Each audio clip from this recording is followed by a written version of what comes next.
Bienvenue sur Luds, le podcast lithothérapie et énergie positive. Je suis Ludivine et je vous partage ici tous les outils et les informations dont vous avez besoin pour mieux connaître les pierres et mieux apprivoiser leurs énergies. On parlera donc beaucoup de cristaux, mais pas que. Régulièrement, vous retrouverez ici des épisodes hors série traitant de divers sujets holistiques autour de la psychologie positive, de pratiques naturelles, de l'astrologie, du développement personnel et bien d'autres choses encore. C'est parti! Bonjour à tous, j'espère que vous allez bien. Vous l'aurez compris, aujourd'hui nous allons parler ensemble de l'aura. L'aura, encore un grand mot dont tout le monde a déjà entendu parler très certainement au moins une fois, mais qu'est-ce que l'aura finalement ? Qu'est-ce que l'aura ? Bien écoutez, dans le dictionnaire, c'est décrit tout simplement comme une atmosphère immatérielle qui enveloppe les êtres. Ou encore, une bande de lumière entourant les êtres humains et dont la couleur varierait selon l'état spirituel du sujet. Donc ça, c'est dans le dictionnaire. Donc l'aura, c'est quand même quelque chose qui est pris assez au sérieux par tous les mondes, entre guillemets, que ce soit le monde scientifique, que ce soit le monde très terre-à-terre de nous tous au quotidien quand on discute entre nous, ou alors le monde vraiment évidemment très spirituel. L'aura, c'est quand même quelque chose sur laquelle on s'accorde tous à dire qu'on sent quand même notre aura, on sent l'énergie autour de nous, l'énergie autour des autres. On met parfois le mot dessus que l'on souhaite, c'est pas toujours l'aura qui va ressortir, c'est plutôt sa bulle de protection. Quand quelqu'un s'approche de vous un peu trop près, vous dites « Oh là là, elle est vraiment trop près, non ça va pas, elle rentre dans mon champ d'intimité ». Ou alors quelqu'un arrive, vous ressentez une énergie, vous dites « Oh là là, alors elle, je la sens pas du tout ». Tout ça, c'est ce qui est dégagé premièrement par notre aura. Pourquoi ? Parce que notre aura, c'est vraiment quelque chose qui nous entoure, qui nous englobe et qui reflète un peu notre énergie, qui protège notre énergie face aux celles des autres, qui projette donc encore une fois notre énergie que les autres vont capter et qui vous protège de l'énergie des autres, d'accord ? Donc c'est cette première pellicule, si vous voulez, que le monde va voir avant de, peut-être certaines personnes vont vous ressentir l'énergie de vos chakras, etc. Et vous, intérieurement, vous avez vos chakras et vraiment la carapace qui se trouve autour de tous vos corps énergétiques, ça va être l'aura. L'aura, c'est très important à cultiver, à conscientiser et à travailler parce que voilà, elle joue vraiment ce rôle de bouclier protecteur au quotidien.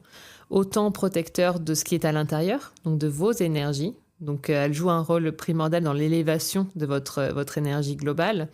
Et c'est votre protection face aux autres. Donc, c'est à vous de faire en sorte que les autres ne viennent pas outrepasser leurs droits en pénétrant dans votre aura, que ce soit physiquement les gens qui s'approchent trop près, ou alors que ce soit énergétiquement les gens qui s'attaquent trop à vous, qui vous font trop souffrir, qui font trop de mal, qui sont trop énergivores, qui vous prennent trop de temps, qui sont trop agressifs. Voilà, tous ces gens-là n'ont pas le droit de passer votre aura, d'accord ? Donc c'est comment est-ce qu'on travaille justement pour imperméabiliser énergétiquement son aura un petit peu, pour l'élever également. C'est ce qu'on va voir aujourd'hui, bien évidemment. Donc l'aura. L'aura, donc il est dit que la couleur, on a tous une aura et on a tous une aura qui a une couleur particulière. Cette couleur n'est pas la même tout au long de notre vie, ne serait-ce que peut-être parfois tout au long de notre journée. Pourquoi ? Parce que la couleur de notre aura va résulter de la couleur qui correspond le plus à notre énergie vitale du moment. Donc je vous invite à retourner écouter l'épisode précédent sur la chromathérapie et l'énergie des couleurs pour mettre un mot sur l'énergie de chacune d'entre elles. Mais voilà, votre aura aura une couleur particulière selon votre énergie, à quelle vibration en fait vous vibrez à l'instant T, sachant que les auras les plus élevées sont les auras blanches, les auras dorées. Donc là, c'est des auras qui sont très très très spirituelles, d'être très très haut énergétiquement. On a également la couleur violette qui est une couleur qui vibre très haut. Donc voilà, ce sont des couleurs qui sont très spirituelles et qui sont très bonnes pour avoir une aura qui soit assez forte et assez élevé. Il n'y a pas de bien ou de mal dans la couleur, c'est simplement que ça arrive. Puis déjà, on va en parler aussi, mais comment savoir de quelle couleur est notre aura, c'est autre chose. On va y venir, vous inquiétez pas. Mais voilà, ça reflète simplement de l'état énergétique et émotionnel aussi dans lequel on est à l'instant T. Donc la couleur de son aura, c'est des êtres énergétiques très spirituels, comme des guides, comme des énergéticiennes, comme des chamans, comme plein de monde, de personnes comme ça qui ont la capacité très facile, en tout cas, à voir la couleur de l'aura des autres, à percevoir l'aura des autres. C'est quelque chose comme tout, on en a déjà parlé tout au long des épisodes précédents, tout le monde a des capacités extrasensorielles, tout le monde peut travailler l'énergétique, d'accord? C'est juste que certains ont déjà les canaux très ouverts ou l'ont déjà beaucoup travaillé et le voient instinctivement. Pour d'autres, ça va être plus difficile. On est d'accord que quand on marche dans la rue, c'est très rare que pour le commun des mortels de voir la couleur de toutes les auras des gens qui se baladent à côté de nous. Mais vous pouvez vous entraîner à avoir votre propre aura, que ce soit aidé par une énergéticienne ou par vous-même. Il y a un exercice très simple quand vous êtes seul et que vous voulez commencer à travailler la vision que vous avez de votre aura, c'est de vous mettre dos à un mur blanc et face à un miroir si vous le pouvez. Et c'est d'essayer de vous fixer vraiment dans les yeux et de voir si vous arrivez petit à petit à voir se dessiner la couleur d'une aura hein, autour de vous.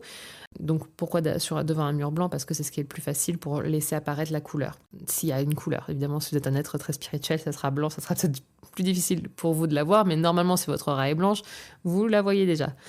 Donc là, on part très perché tout d'un coup comme ça. Hein. Ne partez pas, restez là, vous inquiétez pas. On va continuer sur le sujet de manière un peu plus compréhensible. Mais voilà, vous pouvez vous entraîner à voir votre aura. Donc ça, c'est la manière la plus simple. Et c'est d'ailleurs un exercice que vous pouvez faire pour voir l'aura de quelqu'un d'autre également. C'est-à-dire que vous placez la personne dos à un mur blanc, vous vous mettez en face et vous la fixez, vous fixez vraiment un point de sa personne, vous restez fixe, le regard qui ne bouge pas et vous allez voir si petit à petit vous arrivez à voir se dégager une couleur de la personne. Voilà, c'est une variante également qui est possible si on veut s'exercer seul à voir des auras. Après, bien évidemment, ce qui est plus facile, c'est de le faire accompagner d'une énergéticienne pour qu'elle voilà, elle vous aide avec son flux à travailler là-dessus. Il y a des exercices également où vous pouvez fermer les yeux et quelqu'un s'approche de vous jusqu'à ce que vous lui disiez stop parce que vous sentez justement qu'il est proche de vous. Et quand vous ouvrez les yeux, si la personne est très proche, c'est que vous avez votre champ énergétique qui est très très faible et la personne arrive à entrer très proche de vous. Donc votre protection est assez restreinte. Et si vous dites stop alors que la personne est encore à l'autre bout de la pièce, mais vous la sentez déjà, c'est que vous avez une protection énergétique qui est très forte. Donc voilà, il y a plein de petits exercices comme ça que l'on peut faire pour commencer à s'entraîner, à s'exercer, à voir et à ressentir son aura et son champ énergétique de protection. Donc, savoir la couleur de son aura, est-ce que c'est si important ? Évidemment, ça vous délivre des informations sur vous, mais comme tout soin énergétique, c'est pas des informations qu'on a forcément initialement comme ça, mais c'est pas grave, c'est pas ce dont on a besoin pour travailler avec. Ce dont on a besoin primairement, c'est de travailler sur son aura pour la renforcer, pour l'élever, pour l'imperméabiliser face au monde, pour qu'elle reste vraiment étanche aux énergies des autres et qu'elle fasse son rôle de bouclier et d'élévation pour votre propre énergie à l'intérieur. Donc, ce qui est intéressant de faire, c'est de protéger son aura, l'imperméabiliser également, en quelque sorte, donc vraiment la rendre, qu'il n'y ait pas en fait, vous pouvez prendre cette image de la couche d'ozone autour de la planète. On est tous au courant qu'il y a des trous dans la couche d'ozone malheureusement, notamment en Australie, principalement à plusieurs endroits, où malheureusement il y a un trou dans la couche d'ozone qui s'est fait et on voit les désastres que ça peut faire parce que le soleil et les rayons, tout pénètre plus facilement. L'idée, c'est que dans notre aura, ce ne soit pas la même chose, qu'il n'y ait pas des trous énergétiques comme ça un peu partout. Donc on peut la protéger et il y a une pierre magique dont je vais vous parler plus tard qui est idéale pour vraiment venir l'imperméabiliser, d'accord ? C'est un mot que j'utilise comme ça, c'est une métaphore, hein, c'est pas un spray imperméabilisant et puis hop, la pluie va plus vous atteindre. Hein. Mais vous voyez très bien de quoi je parle, je suis sûre, c'est vraiment l'idée de la rendre imperméable à tout ce qui peut être extérieur. Et la protéger, c'est la protéger vraiment de... La protéger, c'est la protéger de ce qui est extérieur. L'imperméabiliser, c'est vraiment éviter toutes les fuites énergétiques également qui viennent de votre propre énergie. Ok ? Donc, on a également la possibilité de purifier son aura, d'accord ? Parce que quand c'est trop tard, quand voilà, on s'est rendu compte que notre aura était très faible, très basse, qu'on a laissé beaucoup trop d'énergie nous pénétrer, et puis nous, on a eu des fuites énergétiques à cause de différents manquements de bout d'âme, voilà, personnes qui sont venues vous pomper votre énergie, on peut également premièrement la purifier. Ok ? Donc on peut la purifier, on peut l'élever et on peut la protéger, l'imperméabiliser. Vous vous doutez bien que moi, je vais vous dire comment faire ça avec des pierres. Donc entrons dans notre vif du sujet. Quelle pierre pour faire quoi avec son aura ? Alors, si on veut déjà purifier son aura, il y a plusieurs pierres fabuleuses pour ça. La première, ça va être la sélénite. La sélénite, on en a déjà parlé plusieurs fois, c'est vraiment plein de sel comme pierre, d'accord? Donc ça vient vraiment donner une douche énergétique générale à tous vos corps énergétiques et notamment à votre aura. Donc elle va venir vraiment la purifier à merveille. C'est également le cas de la halite qui va venir vous purifier votre aura. Voilà, nettoyer tout ce qui est trop, tout ce qui ne vous appartient pas et restaurer, récupérer un peu toute l'énergie que vous avez laissé filer de votre côté un peu partout. La cyanite également est une pierre fabuleuse pour purifier, voilà encore une fois, son aura et également pour la protéger. D'accord?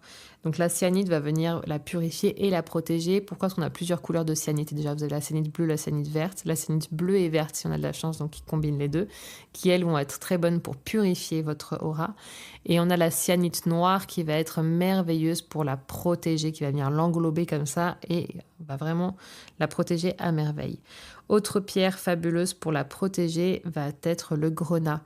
Le grenat, c'est une pierre qui existe en plusieurs couleurs aussi, mais principalement, on va trouver le grenat rouge. Et le grenat rouge, c'est une pierre qui a vraiment cette particularité de protéger votre énergie, vos champs énergétiques et donc votre aura. D'accord? Donc, il est vraiment formidable pour faire ce travail-là. Vous avez également, pour la protéger, la magnétite, qui est très très bonne pour récupérer, pour catalyser votre énergie intérieure et la garder à l'intérieur et protéger votre aura. D'accord? Et ensuite, pour jouer ce rôle d'imperméabilisant de votre aura, pour éviter qu'il y ait des fuites énergétiques qui se reproduisent, vous avez une pierre qui est fabuleuse pour ça, c'est le cuivre natif. Donc c'est un élément natif, bien sûr, le cuivre.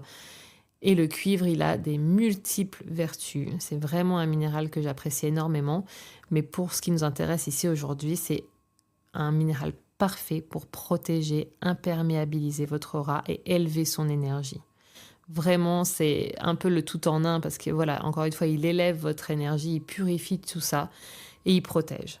Donc c'est très onéreux le cuivre, hein, même quand on ne parle pas en lithothérapie, on est tous d'accord pour dire que le cuivre c'est onéreux. Mais si vous avez la chance de trouver dans des boutiques ésotériques du cuivre natif, ne serait-ce qu'un petit bout, parce que c'est tellement puissant que ça agit très vite.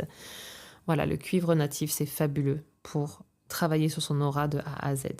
Et pour élever donc encore une fois l'énergie de son aura, quelque chose de fabuleux et de très simple à avoir, c'est le cristal de roche. Le cristal de roche, c'est un amplificateur, on l'a déjà dit dans divers épisodes par le passé, c'est un amplificateur d'énergie par excellence. Le cristal de roche, pierre très facile à se procurer, rien de mieux que le cristal de roche pour élever son taux énergétique, pour élever le taux vibratoire de son aura, d'accord ?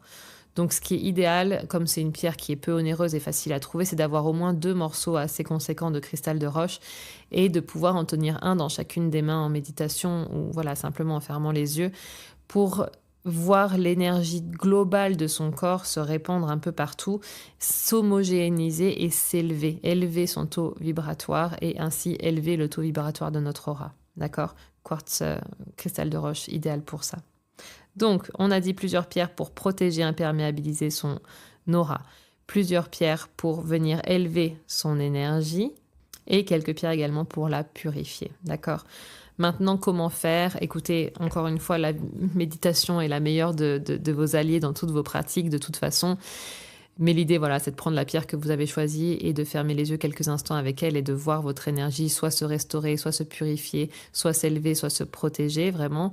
Ou alors, c'est vous sentez que vous avez l'un des 3 besoins, vous avez besoin de toute façon de travailler avec votre aura, vous prenez la pierre et vous la gardez un peu avec vous au quotidien, de la même façon dont vous choisissez une pierre pour X autres raisons, si vous vous sentez fatigué, si vous sentez que vous captez beaucoup trop facilement les énergies des autres, que ça vous mange de l'intérieur, que ça vous fait mal à la tête, si dès que vous êtes dehors, vous avez mal aux yeux, si vous sentez vraiment un poids sur vos épaules, si vous vous sentez vidé d'énergie, si vous êtes trop empathique avec l'énergie des autres, si vous vous laissez trop approcher par l'énergie des autres, si vous sentez qu'il vous arrive que des galères, vous vibrez assez bas, bah déjà, essayons de restaurer votre bouclier extérieur qui est votre aura dans un premier temps, d'accord? Donc, une de ces pierres-là, magnifique pour faire le travail. Peut-être déjà prenez tout, si vous pouvez vraiment le cuivre natif, parfait pour tout faire.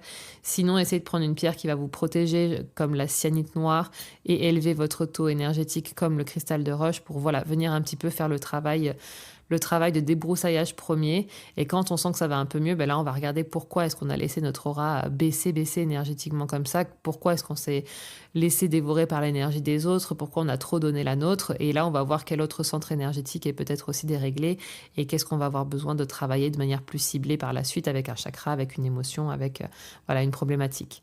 Mais quand vous sentez un peu tous ces événements que je viens de citer vous arriver, probablement que votre aura est en train d'en prendre un coup. D'accord ? Donc voilà, quelques clés pour travailler là-dessus. Dites-moi ce que vous en pensez. Si vous sentez facilement l'aura des autres, si vous connaissez peut-être votre propre couleur actuellement, si vous avez d'autres tips pour pouvoir détecter la couleur de votre aura ou vous aider à voir l'aura des autres sans l'aide d'une énergéticienne, c'est aussi super. Partagez-le avec nous et quelle est votre pierre favorite, vous, pour faire tout ça, avec tout ce travail avec votre aura. N'hésitez pas à nous le dire également. Et écoutez, élevez votre taux vibratoire, refermez votre bouclier énergétique, d'accord? Vous n'irez que mieux. Ok? Allez, je vous laisse là, je vous dis à la prochaine pour un autre épisode. À bientôt, bye bye.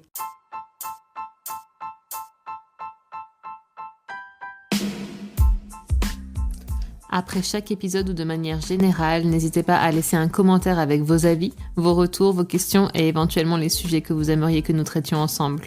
N'hésitez pas également à mettre la note de votre choix sur la plateforme d'écoute que vous utilisez afin de faire connaître ce podcast.